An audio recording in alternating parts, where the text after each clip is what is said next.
찬밥으로 담그는 열무 얼갈이 김치. 열무와 얼갈이 반반 섞어서 시원한 봄 김치, 열무 얼갈이 김치를 담가 보겠습니다. 자, 일단 한번 따져 볼까요?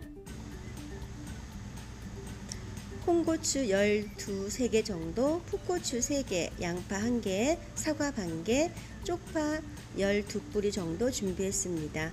찬밥과 생수도 준비했고요. 천일염, 마늘, 새우젓 2스푼, 까나리 액젓과 양파 효소도 준비했습니다.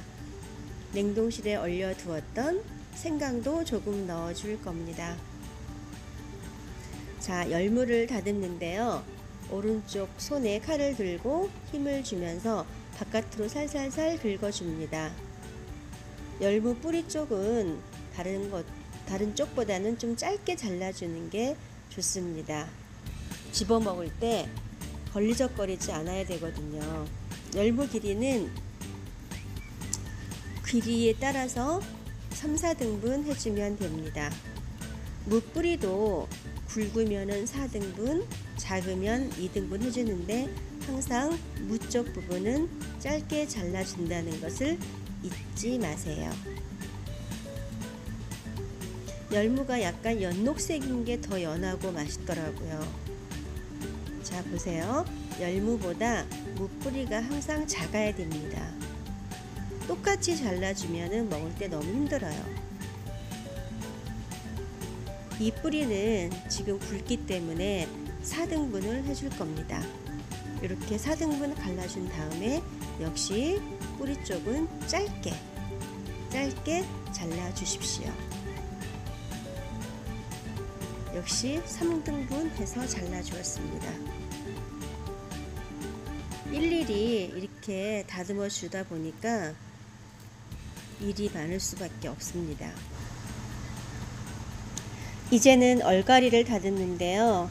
얼갈이는 열무보다 훨씬 다듬기가 쉽습니다. 밑둥을 싹둑 잘라내고 약간 무른 것이나 떡잎은 잘라내주고 먹기 좋은 크기로 잘라주면 됩니다.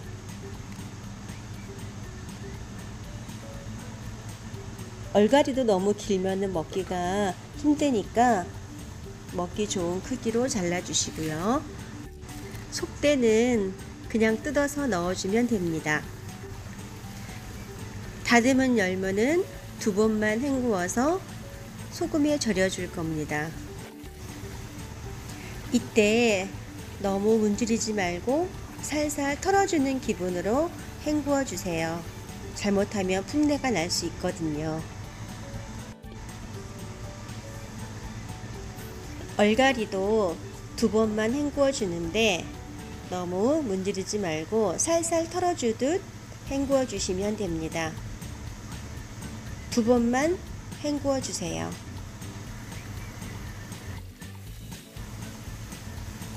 맨손으로 하다 보니까 살짝 손도 시렵더라고요. 손이 시려우니까 빨리빨리 하게 됩니다. 씻어 놓은 열무 1켜, 소금 1켜, 열무 1켜, 소금 1켜 뿌려주면서 열무를 절여주는데 나중에 소금물을 따로 희석하여 자작하게 부어주어야 열무가 골고루 절여집니다. 얼갈이도 마찬가지예요. 일단은 따로 절여주는 게 좋은데요. 얼갈이도 소금 1켜, 얼갈이 1켜, 소금 1켜, 얼갈이 1켜 해주는 게 좋습니다. 지금은 소금물을 만들어서 열무에 부어주는 모습이에요.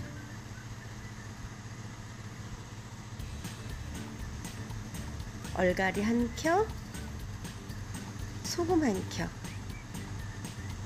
얼갈이 1켜, 소금 1켜 이렇게 절여줍니다. 나중에 열무가 절여지면 같이 섞어줄 거예요. 이제 양념을 준비할 건데요. 홍고추를 갈기 좋게 깍둑깍둑 썰어줍니다. 풋고추도 같이 썰어주는데 기호에 따라서 청양고추를 넣어도 됩니다. 자, 이만큼 썰어졌네요. 양파도 1개 갈기 좋게 썰어서 넣어주고요. 사과도 반개 씨를 다 빼고 갈기 좋게 썰어서 넣어줍니다. 껍질째 넣어줄 겁니다. 단맛을 내는데 역할을 해주죠.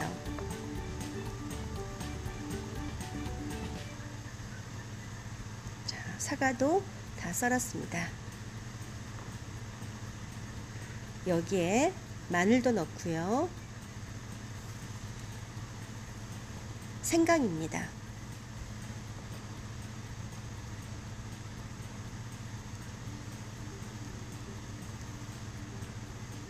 새우젓입니다. 찬밥 1공기예요. 물도 200ml 넣어주었습니다. 쪽파는 대가 굵기 때문에 반 갈라서 썰어주는데 줄기 쪽은 조금 짧게 그리고 잎사귀 부분은 조금 길게 썰어주었습니다. 이제 양념을 갈아주는데요. 양념을 갈다 보니까 재료가 많아서 그런지 믹서기가 불규칙하게 돌아가더라고요. 그래서 물 1컵을 더 넣어 주었습니다. 사실 열무 얼갈이 김치는 국물이 자작해야지 더 맛있으니까 국물을 더 보충해서 갈아 주어도 괜찮습니다. 중간에 뚜껑을 한번 열어 봤는데요. 그냥 담가도 되긴 하는데 밥풀을 조금 더 갈고 싶어서 한 번 더 돌려 주었습니다. 이제 양념을 모두 쏟아붓고 나머지 밑간을 해주면 될 것 같습니다. 믹서기에 남아있는 양념은 액젓 100g 정도 넣어서 헹구어 싹싹 긁어서 부어줍니다. 옛날에 친정엄마는 이런 양념 묻은 것들을 모두 헹구어서 얼큰한 된장국을 끓여주기도 하셨어요. 절대 양념을 버리는 일이 없었습니다. 잘 갈아줬습니다. 밥알이 들어가서 뻘쭉하고 더 맛도 있고 단맛도 있습니다. 이렇게 저어주면서 간을 한번 보시고 내가 부족한 간을 더 추가하시는데 저는 양파청 2스푼 하고 다른 거는 넣지 않았습니다. 쪽파도 준비되었고 버무릴 고추 양념도 준비되었으니 이제 열무와 얼갈이만 손질하면 되겠습니다. 소금물을 부어준 열무는 부드럽게 잘 절여졌는데요. 소금물을 붓지 않은 얼갈이는 조금 덜 절여졌더라고요. 그래서 잘 절여진 열무와 열무 소금물을 얼갈이 위에 부어주려고 합니다. 열무를 얼갈이 위에 덮어주고 남은 소금물을 부어 30분 정도만 절여주면은 잘 절여질 것 같습니다. 처음부터 얼갈이에도 소금물을 부어주는 게 좋을 것 같아요. 30분이 흘렀습니다. 뒤집어 보니까 아주 골고루 잘 절여졌어요. 이제는 헹구기만 하면 될 것 같습니다. 물을 넉넉하게 받아서 살살 흔들어 가면서 서너 번 정도 헹구어 주면 되겠습니다. 역시 손이 시렵더라고요. 그래도 한번 손을 대다 보니까 중간에 장갑을 끼기 싫더라고요. 물을 넉넉하게 받아서 살랑살랑 흔들어 주면서 열무와 얼갈이를 씻어 주었습니다. 맛있는 냄새가 많이 납니다. 그리고 열무와 얼갈이는 물을 많이 뺄 필요가 없어요. 자, 잘 절여진 열무와 얼갈이. 이 상태에서 먹어도 너무 맛있는 거 있죠. 열무도 먹어보고 얼갈이도 먹어보고 이 자체가 맛있으니까 양념을 버무리면은 더 맛있을 것 같습니다. 자, 이제 양념을 버무려 보겠습니다. 준비한 양념을 모두 부어주고요. 역시 싹싹 긁어서 넣어주고 살살 흔들어가면서 버무려 줍니다. 잘 버무려졌어요.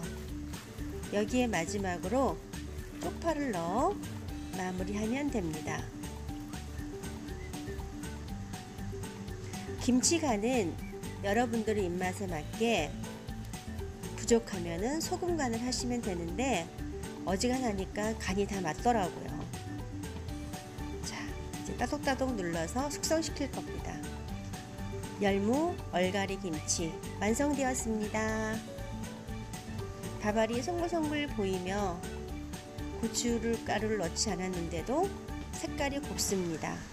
생김치도 참기름 두르고 비벼 먹으면 정말 맛있는데요. 갓 지은 밥에 열무김치 넉넉하게 올리고 참기름도 한번 둘러주고 통깨도 손으로 비벼가면서 올려준 뒤에 비벼 먹으면 정말 꿀맛입니다. 고추장은 기호에 따라 더 넣어도 되고요. 강된장을 넣고 비벼도 맛있는데 저는 열무 얼갈이 맛을 그대로 느끼고 싶어서 그냥 비벼서 먹었습니다. 찬밥으로 열무 얼갈이 김치 한번 담가 보세요. 감사합니다.